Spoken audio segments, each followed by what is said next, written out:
Bad boy of मर्दानी। ताहिर, जब कोई बचपन में बैड बॉय बोलता था तो गुस्सा आता था कि नहीं यार मैं तो गुड बॉय हूँ, मेरे को अच्छा करना है, या व्हाई इज ही सेइंग सो।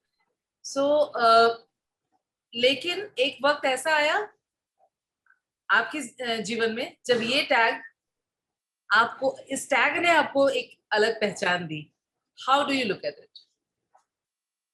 जी, मतलब ग्रोइंग अप मेरा मानना हमेशा ये होता था कि good girls like bad boys. तो मतलब वो उस कहावत को अगर लेके चलें तो ये एक बहुत ही लकी चीज है। और हमारी कई बार पहले बात हो चुकी है, और मैंने इस बात का जिक्र किया है कि जब मैं आया था तो एक हमेशा एक एक्टर का एक सपना रहता है कि वो आते ही एक किसी बड़े स्टूडियो की फिल्म साइन करेगा और अपना डेब्यू करेगा धूमधाम से। मेरे को बॉम्बे आकर कुछ साल लगे थे वो डेब्यू पाने में, पर अल्टीमेटली जब वो यशराज की पिक्चर आई तो वो एक बहुत ही अलग टाइप का रोल था। मैं बड़ा हुआ था दिल तो पागल है, डीडीएलजे, दिल चाहता यस है, ऑफ ये सारी कोर्स। पिक्चर। पर जब मर्दानी जैसी फिल्म आई, जब प्रदीप सरकार डायरेक्टर थे, रानी मुखर्जी के ऑपोजिट था, तो एक बहुत ही एक यूनिक अपॉर्चुनिटी थी कि इस नेगेटिव पार्ट को एक स्टाइलिश वे में कैसे प्रेजेंट किया जाए। और फिल्म के बाद कई क्रिटिक्स ने टर्म यूज किया एंटी हीरो, जो स्टिक हो गया। और एंटी हीरो का सिंपल अगर मैं मतलब आपको समझाऊं तो एक ऐसा इंसान जो दिखने में हीरो है पर काम उसके उल्टे है, एंड मतलब एक boy next door heroes, look हो। जी लुकिंग बिल्कुल। तो विलेंस। ऑडियंस जो है थोड़ी कंफ्यूज हो गई थी इससे कि मतलब लड़का तो अच्छा लग रहा है पर काम ऐसे कर रहा है, एंड ओवरऑल एक इंटरेस्टिंग इम्पैक्ट छोड़ गई जो मतलब इतने सालों बाद अगर हम उस फिल्म की बात कर रहे हैं तो लकी ही रहा है। जी बिल्कुल।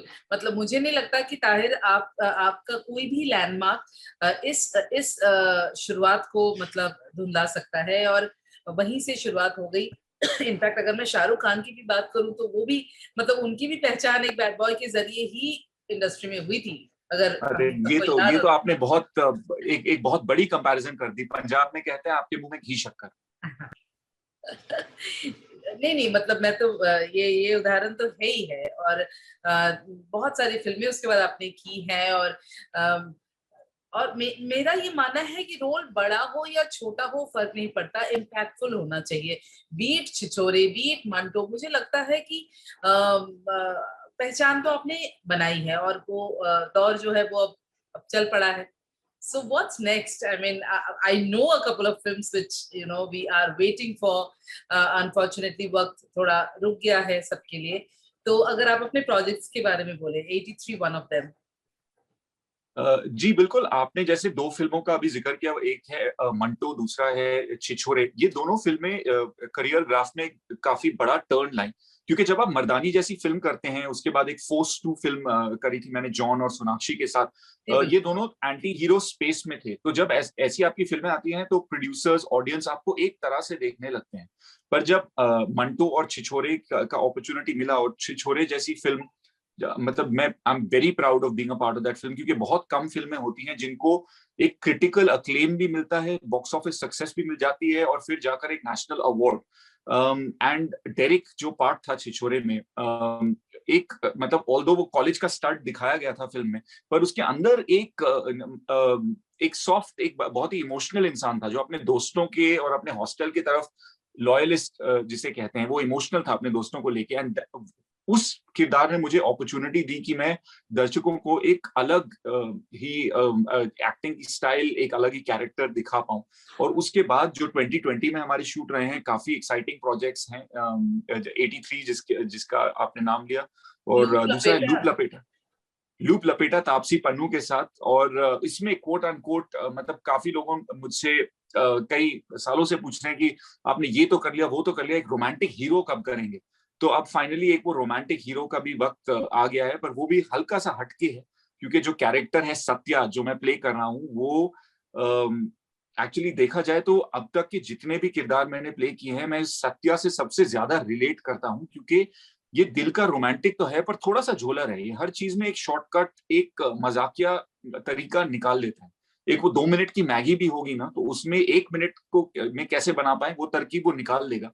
और यही चीज है जो सत्या और सभी जो केदार तापसी निभा रही हैं, वो इन दोनों को लवेबल भी बनाता है, पर एक तरह से इनको एक मतलब मुश्किलों में भी डाल देता है, और इन मुश्किलों का सामना वो कैसे करते हैं उससे बनती है लूप लपेटा। And all the and more I love the look of the characters, मतलब आप दोनों का लुक यस, बड़ा अलग है, सो वो जी बहुत जी इंटरेस्टिंग लग रहा है लोगों को। और अब आप एक रोमांटिक सीरीज भी कर रहे हैं ओटीटी जी के लिए, so you are all over now OTT में भी, जो कि यस, टच वुड अभी मतलब आशा तो यही है कि ये लॉकडाउन खुल जाए और जल्दी से ये जो सारे प्रोजेक्ट्स है 2020 में जो हम शूट कर रहे थे ये रिलीज हों। ओटीटी एक ऐसा मीडियम है which I feel is great for actors these days, क्योंकि जिस टाइम पर मर्दानी आई थी 4 या 5 साल पहले, उस टाइम आप या तो एक फिल्म स्टार हो सकते थे या तो एक टीवी एक्टर हो सकते थे, एंड अब एक मिडिल रूट आ गया है where you can have a film releasing in the theatre और आप साइड बाय साइड एक अच्छी डिजिटल सीरीज एक अच्छी प्लेटफॉर्म पर भी कर सकते हैं, और इसके द्वारा आप अपने ऑडियंस तक ज्यादा जल्दी और एक तरह से you can diversify the kind of audience that you are reaching out to. And in the future if a distribution model इस तरह का आए कि आपकी फिल्म थिएटर में भी आए, कुछ हफ्ते वहां चले and then it goes to OTT, तो ऑडियंस के पास हमेशा एक चॉइस रहेगी कि वो थिएटर में देखना चाहती है या ओटीटी पर। और आपने बात करी थी उस सीरीज की, तो मैंने इस साल में ये सीखा है कि एक सीरीज के लिए शूट करना ऑलमोस्ट 3 बैक टू बैक पिक्चरों के लिए शूट करना जैसा होता है, क्योंकि एक हिंदी फिल्म होती है वो 40 से 50 दिन में शूट हो जाती है, ज्यादा से ज्यादा 70 दिन चलेगी, पर ये जो ओटीटी सीरीज था नेटफ्लिक्स का जिसका टाइटल है ये काली काली आंखें, ये चला था 150 दिन, और हमने इसका शूट बॉम्बे में, पूना, एमपी में ओमकारेश्वर, और फिर भोपाल में, मनाली में, लद्दाख में, इन सब आप शहरों में। मनाली में ही बैठे हैं वैसे? फिलहाल जी हम मनाली में है, क्योंकि हमारा शूट यहाँ पर नेटफ्लिक्स का चल रहा था जब लॉकडाउन अनाउंस हुआ, तो सोचा गया कि अगर लॉकडाउन होना ही है तो फिर मनाली में ही क्यों। बेटर। बेटर। ये तो मतलब सही सोशल डिस्टेंसिंग हो गई। जी बिल्कुल बिल्कुल, मेरे बॉम्बे के दोस्तों ने मेरे को बैन कर दिया है कि इंस्टाग्राम पर एक भी फोटो लगाई तो बहुत डांट पड़ेगी तुम्हें, क्योंकि यहाँ पर हम अपार्टमेंट्स में जो है बैठे हुए हैं। पर मैं दर्शकों को याद दिलाना चाहूंगा कि लॉकडाउन हिमाचल प्रदेश में भी है, यहाँ पर भी सारे वो रूल्स हैं। दुकानें सिर्फ 2 घंटे के लिए खुलती हैं, कोई भी अगर बाहर निकले मास्क पहनना जरूरी है।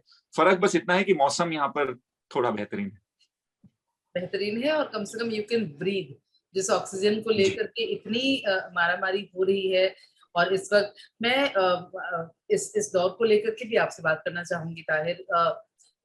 जो कोरोना काल जो चल रहा है, ये शायद ही किसी ने अपने जीवन में सोचा होगा, और पिछला 1.5 साल जो है वो बिल्कुल एक थम गया है सबके लिए, लाइफ जो है वो रुक गई है।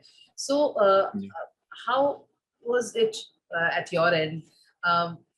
आप, जैसा कि आपने कहा कि आपने कुछ फिल्मों की शूटिंग की, काम किया, मगर घर पर कैसे रहते थे, परिवार वालों का क्या कहना था, ये अगर थोड़ा अपने फैंस को बता पाएं आप।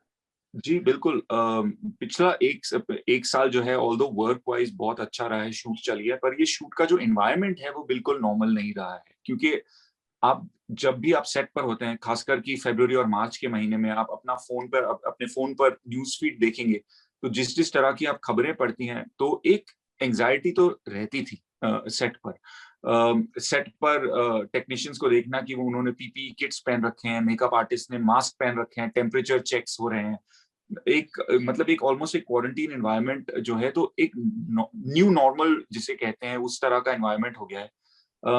पर ये सब एक बहुत छोटी कीमत है सबकी सेफ्टी के लिए, और आई थिंक जो फर्स्ट लॉकडाउन था वो एक तरह का एक रिहर्सल था हम सब के लिए, क्योंकि घर पर बैठना, ये work from home, zoom meetings, ये उस वक्त एक बहुत ही नया फिनोमिनन था। आजकल जो है हम वही समय दोहरा रहे हैं, पर इस सब से एक बड़ी सीख जो मिली है वो है कि ग्रैटिट्यूड, मतलब एक जो जैसे हम इस वक्त हैं, काम हो रहा है, हमारे आसपास के दोस्त रिश्तेदार अगर अगर सेफ हैं, हेल्दी हैं, तो इस सब के लिए शुक्रगुजार होना और छोटे कामों की कदर मतलब घड़ी घड़ी जब हम, जैसे पिछले साल भी ये हुआ था, घर पर अपने आप बैठे हैं, अपना काम कर रहे हैं, बर्तन धो रहे हैं, अपना खाना बना रहे हैं, घर की सफाई, तो ये जो काम थे जो वैसे सौंप दिए जाते थे घर पे किसी काम करने वाले को, इनके लिए जो कदर है वो थोड़ी सी बढ़ गई।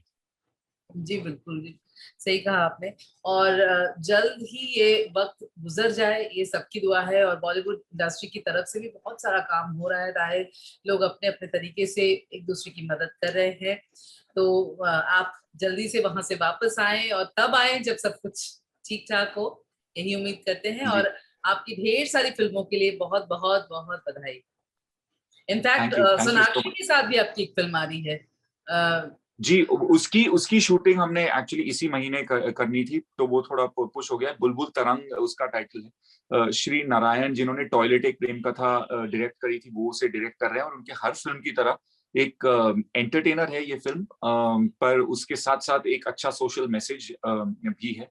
और ये film slitted for release on Netflix है, तो ये ओटीटी की फिल्म रहेगी, और शूट इसका एमपी में होगा, जैसे ही सिचुएशन थोड़ा सेफ हो जाए हम सबके लिए। Thank you so much. So आपका गुलदस्ता जो है वो बहुत सारे फूलों से भरा हुआ है इस वक्त।